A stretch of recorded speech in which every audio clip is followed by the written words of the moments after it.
और दिल्ली से आ रही है इस वक्त की बड़ी खबर। 1 अक्टूबर 2026 से शुरू होगी जनगणना। पहले चरण में उत्तराखंड में जनगणना होगी। देशव्यापी जनगणना 2 चरणों में होगी।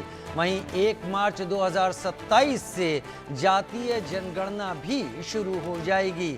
सूत्रों के हवाले से खबर सामने आ रही है। 1 मार्च 2027 से जातीय जनगणना शुरू होगी।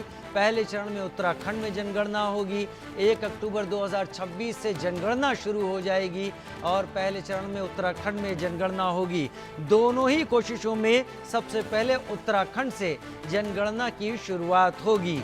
कुल जनगणना या जातीय जनगणना की अगर बात करें तो उत्तराखंड से सबसे पहले इसकी शुरुआत होगी। संजय शर्मा मेरे साथ ज्यादा जानकारी के साथ इस वक्त जुड़ गए हैं। संजय, विस्तार से जनगणना से जुड़ी जानकारियां सामने रखें, क्योंकि जहां तक मेरी जानकारी है जनगणना पहले ही काफी देरी हो गई है इसको होने में।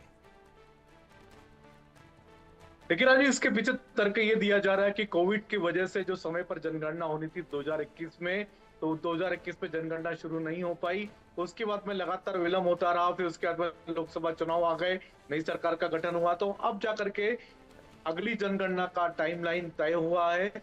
और साथ ही साथ ये भी तय हुआ है कि जातिगत जनगणना पहली बार की जाएगी 2011 के बाद। 2011 में भी जातिगत जनगणना हुई थी, लेकिन उस समय जातिगत जनगणना के आंकड़े छिपाए गए थे। तो इस बार जातिगत जनगणना की शुरुआत हो रही है। तारीख उसके लिए तय हो गई है। 1 मार्च 2027 से जातिगत जनगणना शुरू होगी, लेकिन इसके पहले 1 अक्टूबर 2026 से जनगणना का प्रोसेस शुरू हो जाएगा।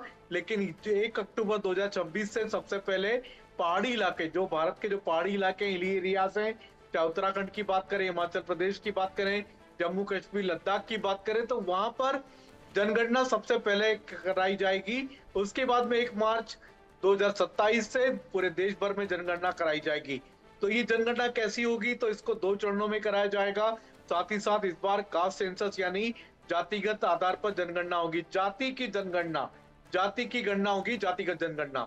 तो ये कहा जा रहा है कि इस बार सभी लोगों की जातियां इसमें शामिल की जाएगी। साथ ही साथ सिर्फ जातियां ही शामिल नहीं की जाएगी, लोगों के आर्थिक आधार, कितने लोग नौकरी पेशा हैं, कितने लोगों का खुद का व्यवसाय है, कितने लोग कृषि से जुड़े हुए हैं, साथ ही साथ कितने लोगों की शैक्षिक स्तर क्या है, स्कूल तक कितने लोग पास आउट हैं, स्कूल कितने लोग ग्रेजुएट हैं, और साथ ही साथ लोगों की इनकम, आमदनी कितनी है। तो ये सारे के सारे आंकड़े इस बार सरकार की तरफ से इकट्ठे किए जा रहे हैं और ये आंकड़े इकट्ठे करने में लगभग 3 साल का वक्त निर्धारित किया गया। हालांकि लगभग 5 साल का समय लगता है जातिगत जनगणना कराने के लिए, लेकिन ये माना जा रहा है कि कुल मिलाकर के 3 साल में जातिगत जनगणना पूरी हो जाएगी।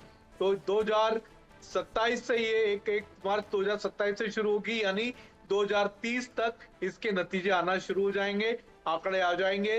फिर हर जाति के अलग अलग आंकड़े होंगे। ये भी कहा जा रहा है कि 2011 में जो जनगणना हुई थी उसमें लगभग 38 लाख जातियां सामने आई थी।